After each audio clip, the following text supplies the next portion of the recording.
സംസ്ഥാനത്ത് ഇന്നും നാളെയും ഒറ്റപ്പെട്ട ശക്തമായ മഴ തുടരും. കോഴിക്കോട്, വയനാട്, കണ്ണൂർ, കാസർഗോഡ് ജില്ലകളിൽ യെല്ലോ അലർട്ട് പ്രഖ്യാപിച്ചു. അലക്സ് മുഹമ്മദ് തിരുവനന്തപുരത്ത് ചെയ്തു. അലക്സ്, എങ്ങനെയാണ് മഴ മുന്നറിയിപ്പുള്ളത്?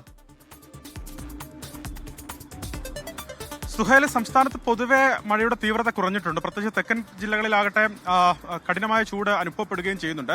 പക്ഷേ കേന്ദ്ര കാലാവസ്ഥാ വകുപ്പ് പറയുന്നത് സംസ്ഥാനത്ത് 2 ദിവസം കൂടി ഒറ്റപ്പെട്ട ശക്തമായ മഴയ്ക്ക് സാധ്യതയുണ്ടെന്നാണ്. പ്രത്യേകിച്ച് വടക്കൻ കേരളത്തിൽ മലയോര മേഖലകളിലും മഴ ശക്തമാകാനും മഴ കനക്കാനും സാധ്യതയുണ്ട്. ശക്തമായ കാറ്റിന്, അതായത് മണിക്കൂറിൽ പരമാവധി 40 മുതൽ 50 കിലോമീറ്റർ വരെ വേഗതയിൽ വീശിയടിച്ചേക്കാവുന്ന കാറ്റിനും ഈ മഴയ്ക്കൊപ്പം സാധ്യതയുണ്ടെന്നാണ് പ്രവചനം.